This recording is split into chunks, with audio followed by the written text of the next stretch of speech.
Yo dudes, what's up? This is Planet Keith, I'm Keith, and today I'm going to start making a bit of a monster project actually. It's a combination cabinet and chest of drawers, and part of it will be a router table and also house sort of some kind of extraction thing. So as I tend to do, I'm using second-hand wood. I got an oak chest, solid oak chest. It was marvellous, from somebody on Freecycle. The only thing wrong with it was the back had been cut quite badly to fit around a wall pier, and yeah, it was very ropey. But other than that, I mean, their craftsmanship, I don't know when it was made, probably mid 20th century, 1950ish, but just exceptional craftsmanship, and you know, it's all dovetail joints, beautiful stuff. You know, there's 2 nails in the entire thing, I think, and oh, it's gorgeous, and it's solid oak all the way through. So great material, and the finished thing is going to weigh a ton, but it's going to be on casters, so that's not really a problem, and it's going to live here up against the window that you can't see.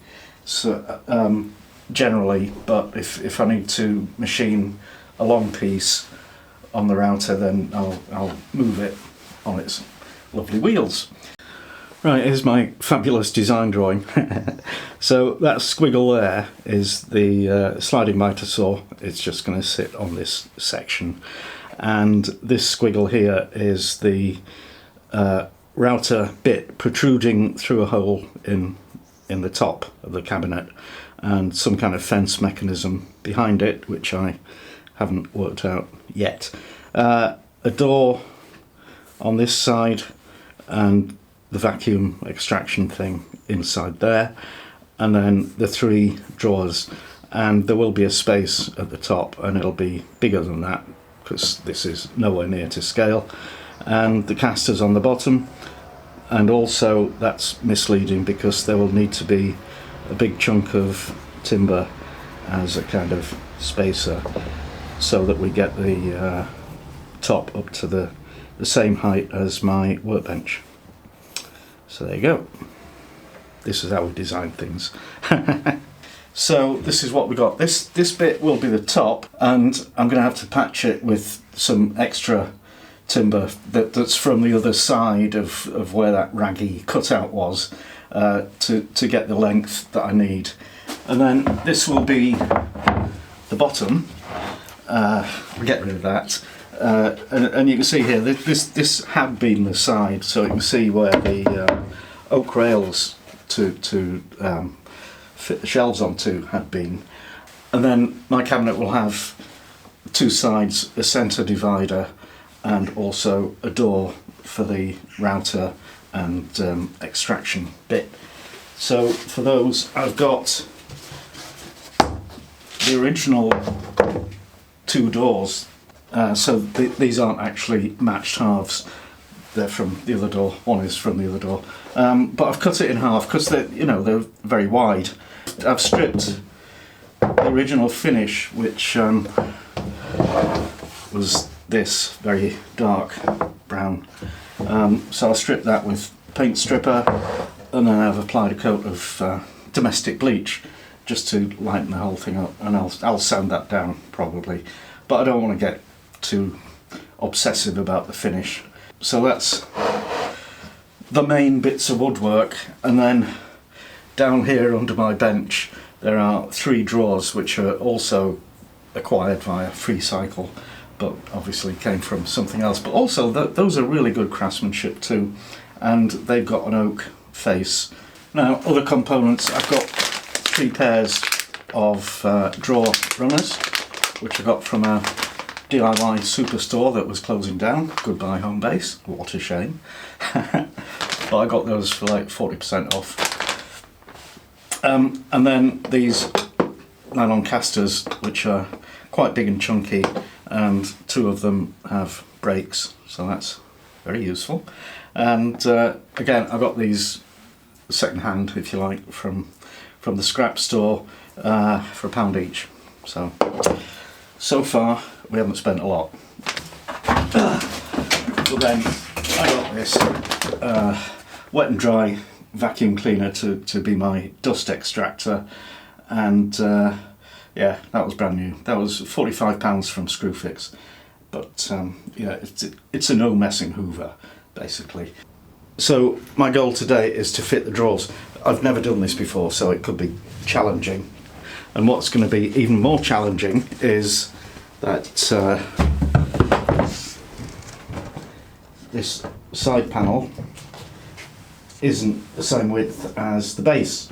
So I need to extend that somehow, and yeah, that might take all day because I've got to do that one and the one at the far end as well. I won't do the one in the middle because no need. I'm making a little doweling jig to help position the dowel holes. I did look at commercial ones, but they cost a lot more than I want to spend for possibly a one-off thing. So there's the jig clamped to the top of the, well, the side of the door. The side of the side.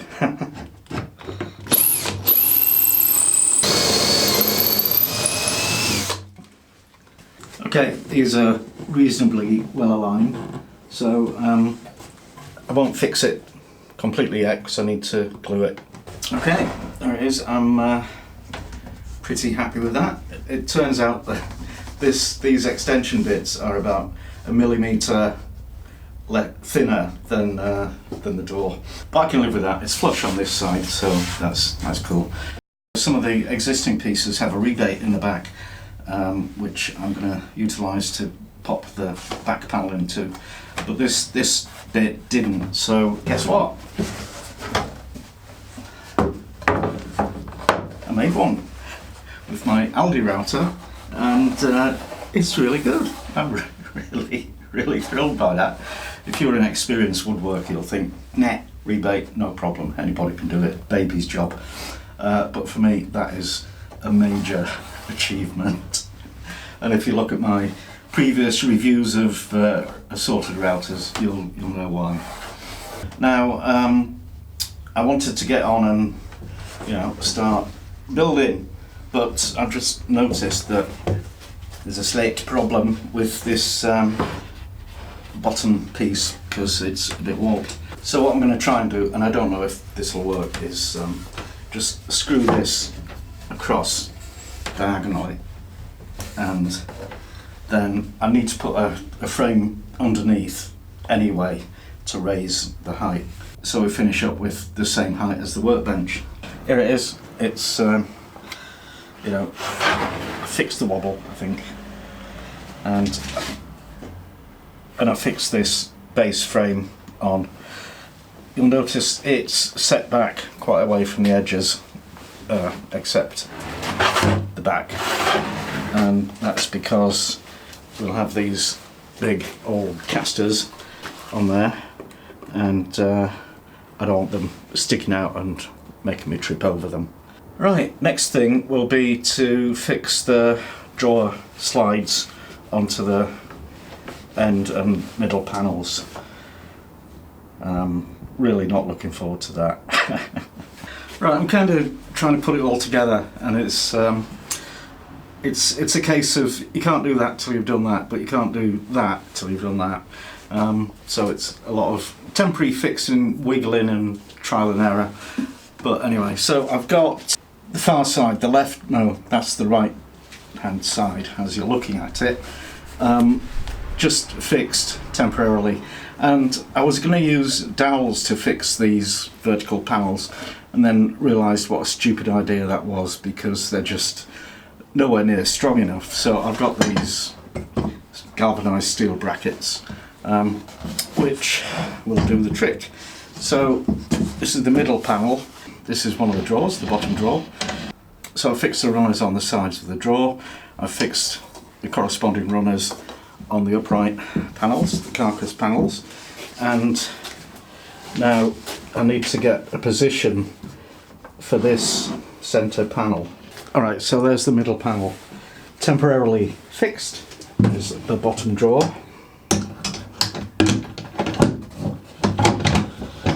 I have a hell of a time working out how these runners work, but I seem to have managed it. So I'll just put the other two in, and then we're going to have a shelf across the middle there. And here's drawer number 2. They don't actually extend very far because the runners I got are too short, but well, you have to live with it. We don't have to, but I'm not going to spend any more money on this. Right, I'm on to the third and final set of runners. Those lot are done. These are done except for fixing that end. Now, you probably noticed that that is lower, so I'm using a couple of washers and a nylon spacer as a spacer. The only other problem is this inner panel is only a few millimetres thick, so there's not a lot of timber for the screw to grab onto. That might become a problem in the future, but for now I'm running with it. Hello, and here's drawer number 3. So I'm pretty impressed with that, as considering it's the first time I've ever done drawers. Right, I've got the back panel on, which is just 6mm ply, and so it's pinned all the way around. So this is where the door goes, and this is the door, which kind of fits like that, except it doesn't fit because I need to extend it in the same way that I did the side bits. So I'm running out of material. This is the last bit from the original oak cabinet, and I worked out I can get my rail, and I can also get a shelf above the drawers out of that. Alright, well, I've been having some fun and games with this. First of all, you know, the short screws that were just holding the drawer runners were like one turn into this plywood, and it's just not doing it. So I've used longer screws, and I've got this strip of oak for them to screw into. Yes. Trying to fit this shelf, every time I sort of did anything, it would push these panels apart and the drawer would fall out, and I need the drawer to get the vertical thingy height. So I've put this oak rail across the top, which I was going to do anyway because that's what the power strip is going to be fitted to. So what I need to do now is just screw these in from the sides. Right, the door.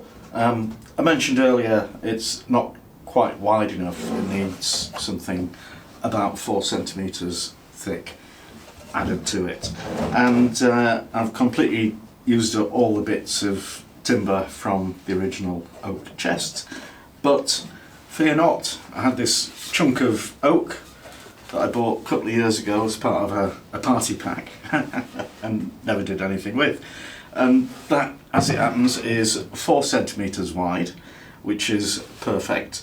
So all I need to do is cut a bit off that. That is the same thickness as the door. So I've done that. In fact, I've done it a little bit thicker so I can plane it down to get a nice match. So I'm pretty pleased with that, and now I need to dowel joint it. Actually, I've just got 3 dowels in there because I'm being a bit lazy. But here we go. Lots of glue and fingers crossed.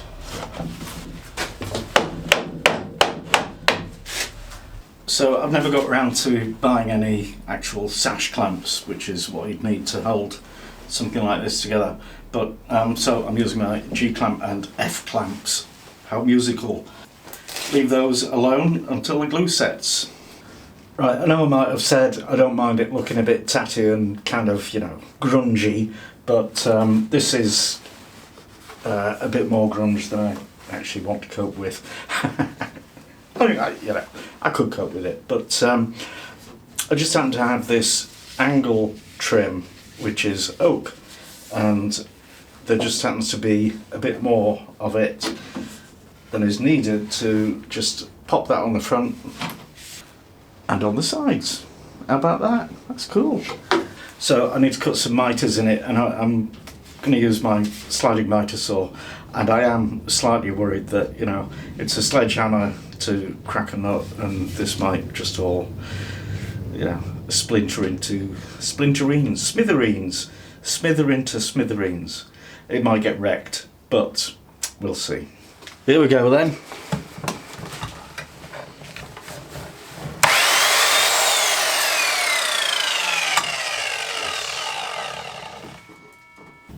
Okay, let's finish screwing the trim onto the bottom.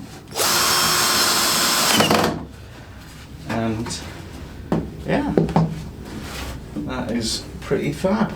So I've got this temporary spacer up here to make sure that's exactly parallel.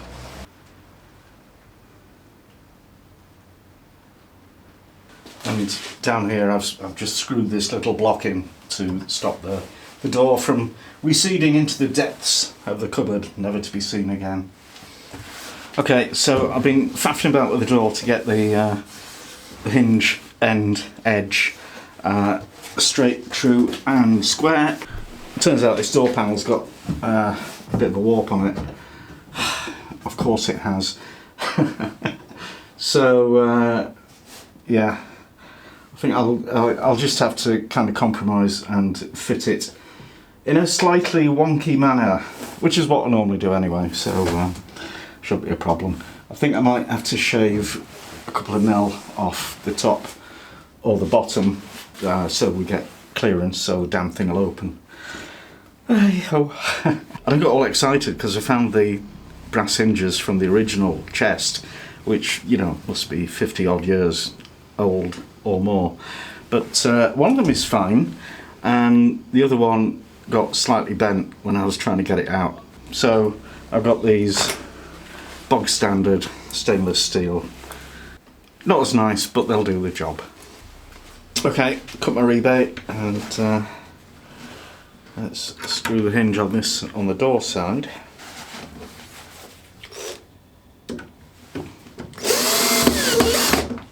Okay, I've got one screw in each hinge, and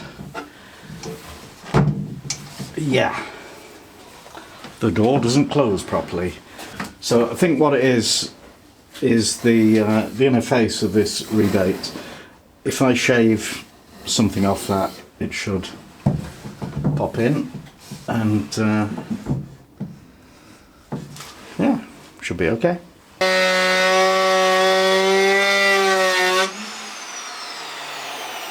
So that's a slightly deeper rebate and quite neat, if I do say so myself.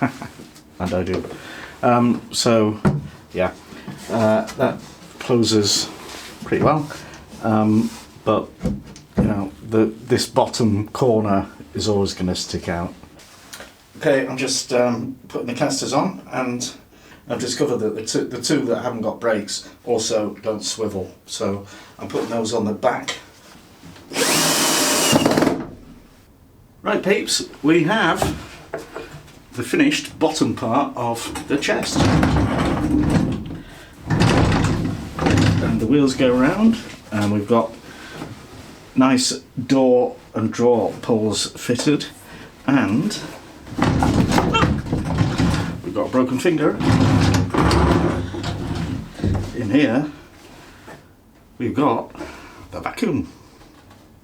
So next thing is to worry about the top, and the quite important thing of actually installing the router into it. Yes, I likes a challenge. Right, I'm going to finish this video here because it's getting a bit long.